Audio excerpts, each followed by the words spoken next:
IAS officer retired, BC intellectual forum chairman కూడా మీ వేదికను అలంకరించిన నా సహోదరులు, మిత్రులు, పాత్రికేయులు, ఎలక్ట్రానిక్ మీడియా అందరికీ నాకు హృదయపూర్వక అభినందనలు.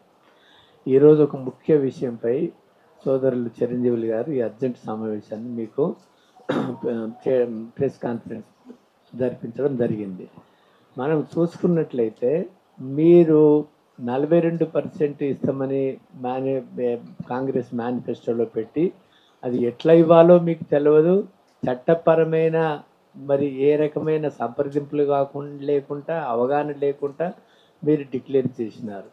ఆ డిక్లేర్ చేద్దామని కులగణన కూడా చేద్దామని 1 సంవత్సరం వరకు మీరు రాద్ధాంతం చేసినారు.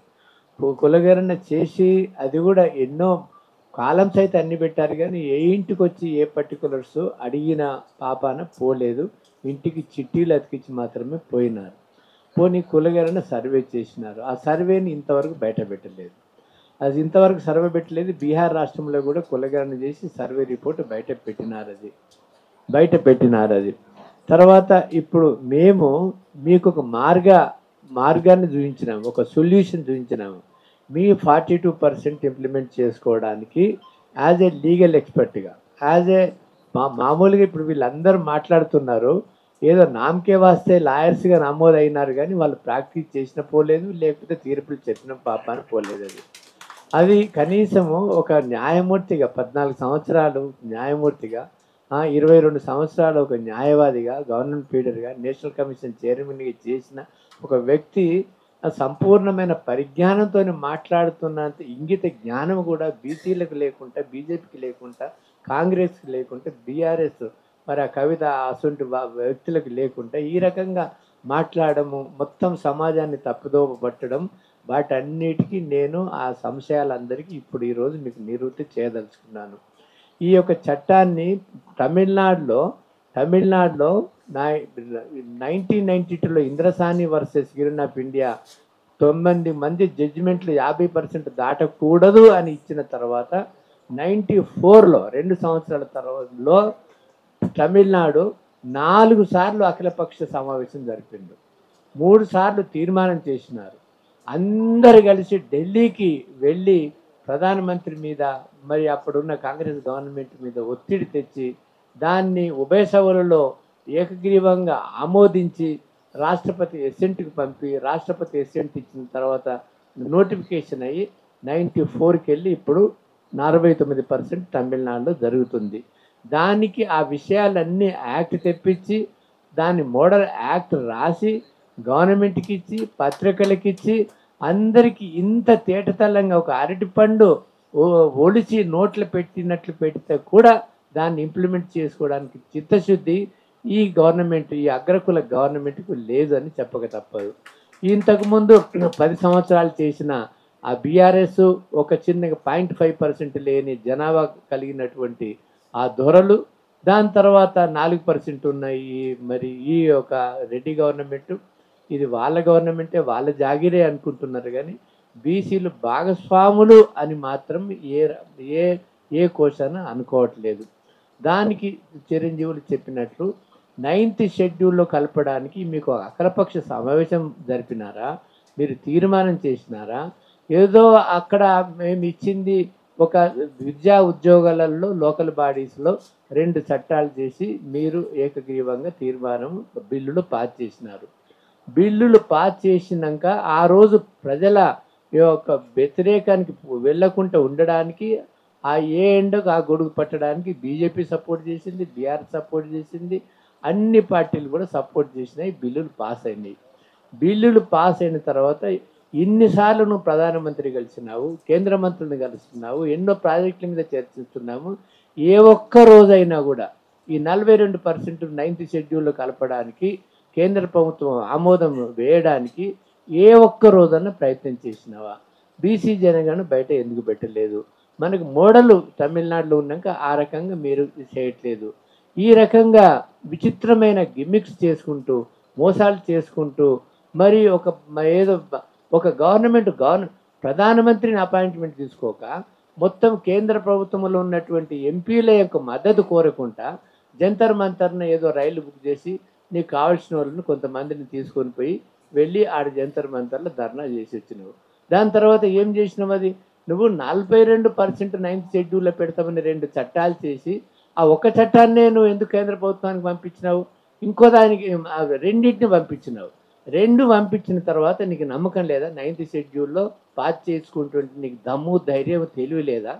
మరి ఒట్టిగా దద్దమ్మ లెక్క ఒట్టిగా ఇట్లా మీరు అందరూ కూర్చొని ఇంత పెద్ద మేధావులు మళ్ళీ ఇంకొక ఆర్డినెన్స్ ఎందుకు? మరి కులగణన కూడా పబ్లిష్ చేయకుండా ఇంకొక ఆర్డినెన్స్ ఒక్కదానికే లోకల్ చట్టసభలలో 42% ఇంప్లిమెంట్ చేసుకోవడానికి పంచాయతీరాజ్ యాక్ట్ని ఏమేమెంట్ చేసినాడు? అది ఇప్పుడు ఈ 2 బిల్లులు పాస్ చేసినారు.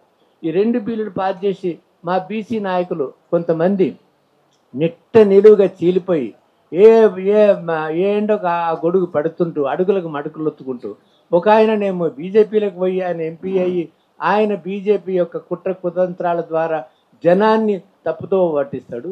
ఇంకో ఆయనేమో మా తమ్ముడు ఇవి కాంగ్రెస్ సంకల దోరి ఆయన చాలా బాగుంది, ఇది మేము మద్దతు ఇస్తున్నామని అంటాడు. ఏ రకంగా మద్దతు ఇస్తున్నామా? నా దగ్గరికి నువ్వు నా దగ్గరికి వచ్చి మనం ఇంటలెక్చువల్ ఒక మీటింగ్ పెట్టుకొని చర్చిద్దాం. ఇది ఎట్లా మీ ఆర్డినెన్స్ ఎట్లా నిలుస్తుంది, ఎందుకు 9th షెడ్యూల్లో కలపట్లేదు, ఒక చర్చ పెడదాం. అది చర్చ మీకు గవర్నమెంట్ పెట్టది, బీసీ నాయకులు పెట్టరు, ఎవరికి వాళ్ళు మొత్తం బీసీని ఒక నిట్ట నిలువుగా చీలిపోయి అందులో బీఆర్ఎస్లో ఒక ఆమె కూడా బహుపరాక్ అంటది. ఆమెనేమో తర్వాత 2 దొరలు మాత్రము ఏదైతే 3 ఉన్నారో దొరలు వాళ్ళ నోట్లకి వెళ్ళి మాత్రం ఇప్పటి వరకు కూడా ఈ విషయం వెళ్ళదు. వాళ్ళ ఫాలోవర్స్ని పంపుతున్నారే జనంలో కానీ మీటింగ్లు పెట్టిస్తున్నారు కానీ వాళ్ళు మాత్రం బహాటంగా అనట్లేదు. ఎందుకంటే వాళ్ళు నరనరాల జీర్ణించుకుపోయిన అగ్రకుల చాలా కరడుగట్టిన రాజకీయ నాయకులు. కాబట్టి ఈరోజు రామచంద్రరావుని తప్పుపెట్టాల్సిన అక్కర్లేదు. ఆయన ఓన్లీ మౌత్ పీసు, ఆయన బీజేపీకి మైక్ కాబట్టి వాళ్ళ యొక్క భావాలు రామచంద్ర ద్వారా మనకు తెలిసింది. కానీ బీజేపీ యొక్క నిజ స్వరూపము ఈ రామచంద్రరావు ద్వారా తెలిసింది. అంతేగాని అంటే బీజేపీకి చిత్తశుద్ధి లేదు, ఇది 9th షెడ్యూల్ కలపడానికి వాళ్ళకి ఇష్టం లేదు. పార్లమెంటులో మనం 9th షెడ్యూల్ కలపడానికి మనం ఆమోదించడానికి లేదు కాబట్టి అక్కడ చెప్పినాడు. ఇప్పుడు ఈయన ఎల్లుండి పోతున్నాడట. ఇప్పుడు ముఖ్యమంత్రి ఉప ముఖ్యమంత్రి వీళ్ళందరూ కలిసి ఎల్లుండి పోయి ఎవరిని కలుస్తారు? రాహుల్ గాంధీని కలిసి కాంగ్రెస్ ఎమ్మెల్యేని కలిసి వాళ్ళకు ఏదో పవర్ ప్రజెంటేషన్ ఇస్తున్నట. అదేదో ఇచ్చేది నరేంద్ర మోడీకి ఇవ్వరాదా, లేకపోతే బీజేపీ ప్రెసిడెంట్కి ఇవ్వరాదా, బీజేపీ ఎంపీలకి ఇవ్వలేదా? అంటే నీ ఎంపీలకు కూడా అవగాహన లేదనమాట ఈరోజు వరకు. అంటే ఈరోజు నీ ఎంపీలకు అవగాహన చేసుకోవడానికి ఎల్లుండి పోయి మీ వాళ్ళకు పవర్ ప్రజెంటేషన్ మాకెందుకు ఇవ్వయా? ఇక్కడ మేమందరం బీసీ సమాజం ఉన్నాము. మొత్తం తెలంగాణలో ఇంత మొత్తం 60% ఎస్సీ ఎస్టీలు ఓబీసీ కలిసి 85% ఉన్నాము. మాకు ఆ రిపోర్టు పెట్టవు, మాకు ఒక పవర్ ప్రజెంటేషన్ పెట్టవు. అంటే సీక్రెట్ ఓన్లీ 4 గోడల మధ్యన మీ వాళ్ళకే ఈ పవర్ ప్రజెంటేషన్. అంటే ఇది ఒక గిమ్మిక్, ఇది ఒక మోసం, ఇది కొద్దిగా అంటే ప్రజల యొక్క దృష్టిని మలచడానికి అంటే దృష్టిని మరలించడానికి అది అక్కడ కోల్డ్ స్టోరేజ్లో పెట్టినావు 9th షెడ్యూల్ విషయము. మళ్ళీ ఇంకా కొత్త చట్టం చేస్తున్నావు. అందుకని కొత్త చట్టం చేస్తున్నప్పుడు మేము ఏమన్నాం, ఇది ఈ యొక్క 9th షెడ్యూల్లో ఏదైతే 2 బిల్లులు పాస్ చేసినామో ప్రెసిడెంట్ ఎసెంట్ ఇచ్చేంత వరకు అవి ఒట్టి చెల్లని చట్టము. ఆ చట్టం కాదు, అది ఇంప్లిమెంట్ చేయడానికి వీల్లేదు. ప్రెసిడెంట్ ఎసెంట్ ఇస్తేనే అది కాన్స్టిట్యూషనల్ ప్రొటెక్షన్ వస్తుంది. ఒక ఆయన ఒక లీడర్ మాట్లాడతాడు, ఆయన 9th షెడ్యూల్లో కలపడానికి 31B కింద పంపలేదు వీళ్ళంటాడు. ఆయనకు అసలు రాజ్యాంగం తెలుసా, కాన్స్టిట్యూషన్ తెలుసా? 31B ఏం చెప్తుంది? రాజ్యాంగ భద్రత ఉంటుంది దానికి, కానీ యాక్ట్ చేసేది 31C కిందనే చేస్తారు. సో గవర్నమెంట్ సరి అయిన మార్గంలోనే 31C యాక్ట్ చేసింది. సో 9th షెడ్యూల్ కలిపితే నోటిఫికేషన్ ఇస్తే అది 31B కింద, ఆర్టికల్ 31B కింద రాజ్యాంగ సంరక్షణ ప్రొటెక్షన్ మనకు దొరుకుతుంది. కాబట్టి క్లియర్గా 31B 31C ఎవరికి తెలియనప్పుడు అందరికీ నేను 4-5 మీటింగ్స్ పెట్టుకొని విశదీకరించినా కూడా ఇంకా డౌట్లే, ఇంకా సంశయాలే, ఇంకా ఈ రకమైన వక్రమార్గంలో పట్టించడానికి ప్రయత్నాలు జరుగుతున్నాయి. కానీ నిజమైన సక్రమైన సద్బుద్ధితోని మాత్రం, చిత్తశుద్ధితోని మాత్రం ఈ గవర్నమెంట్ దీన్ని ముందుకు తీసుకువెళ్ళట్లేదు. అల్టిమేట్గా నేను ఖచ్చితంగా చెప్తున్నాను. హైకోర్టు జడ్జిమెంట్ ఉంది, 9 రూపాయల ఎలక్షన్ జరగాలి కాబట్టి నేను అన్ని ప్రయత్నాలు చేసినాను. 9th షెడ్యూల్లో కలపడానికి నేను బిల్లులు పాస్ చేసి పంపినాను, బీజేపీ చేయలేదు. కాబట్టి ఇంకా నేను పంచాయతీరాజ్ యాక్ట్లో నేను 50% దాటకూడదు అనేది ఒక క్లాజ్ని నేను ఎమెండ్ చేసి, అంటే దాని అర్థమైంది 50% దాటకూడదని ఎమెండ్ చేస్తే నువ్వు 50% దాటొచ్చానా అంటే అది అది అది మళ్ళీ నువ్వు చట్టం బిల్లు పాస్ అయినా గవర్నర్ అసెంట్ ఇచ్చినా ఎప్పుడైతే నువ్వు నోటిఫికేషన్ ఇస్తావో ఇన్ని పంచాయతీలు, ఇన్ని ఎంపీటీసీలు, జడ్పీటీసీలు, మున్సిపాలిటీలు, కార్పొరేషన్లు ఇస్తావో, ఏదైతే రిజర్వేషన్స్ ఫిక్సప్ చేస్తావో అవి అప్పుడు ఖచ్చితంగా కోర్టు కొట్టేస్తుంది, స్టే ఇస్తుంది. ఏమంటున్నాం, ఇంకో మాట ఏమో అందామనుకుంటున్నాం, మేము కాంగ్రెస్ తరఫుకి వెళ్ళి 42% ఇస్తాము కాబట్టి మేము 42% మా అనామకులకు కొంతమందికి ఇస్తావు, మళ్ళీ నువ్వు వేరే ఇండిపెండెంట్ పిలిచి నువ్వు గెలిపించుకుంటావు.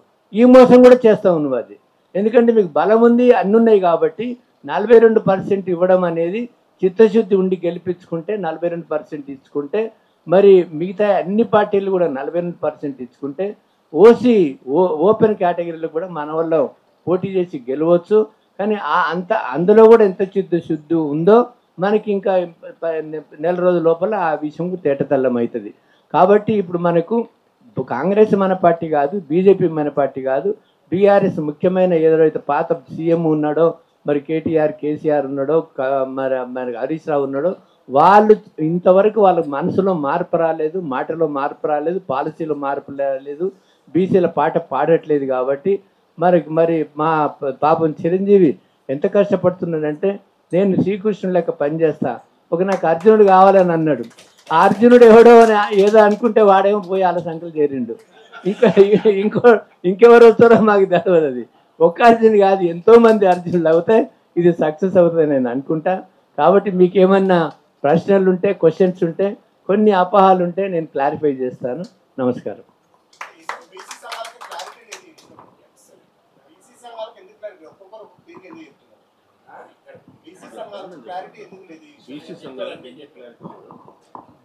ఇది రాజ్యాంగపరమైన విషయాలు. అది బీసీలకు చిత్తశుద్ధి ఉంటే, సిన్సియారిటీ ఉంటే, ఆనెస్టీ ఉంటే, కమిట్మెంట్ ఉంటే, బీసీల యొక్క బడుగు బలహీన వర్గాల యొక్క ఆ సంక్షేమం గురించి వాళ్ళకు కమిట్మెంట్ ఉంటే ఈ రకమైన ఈ విడదీసి ఏ పార్టీ పాట వాళ్ళు పాడరు. ఇది మామూలుగా అవగాహన, పార్టీలకే అవగాహన కాని విషయం. పార్టీలకు అవగాహన అయినా అవగాహన కానట్టు నటిస్తున్నారు, అవగాహన కానట్టు ప్రచారం చేస్తున్నారు. కాబట్టి బీసీలకు మేము మొదటి నుంచి ఈ యొక్క డ్రాఫ్ట్ యాక్ట్ చేసినప్పటి నుంచి ఇప్పటి వరకు కూడా ఏ రకమైన డీవియేషన్ లేకుండా ఒకే దాని మీద కాన్స్టెంట్గా మేము ఈ విషయం చెప్తా ఉన్నాము. కాబట్టి మీకు కూడా ఇంకా డౌట్స్ ఉన్నది అంటే వాళ్ళు చెప్పేది మీకు ఏ రకమైనది ఉందో అని మాకైతే అర్థం కావట్లేదు.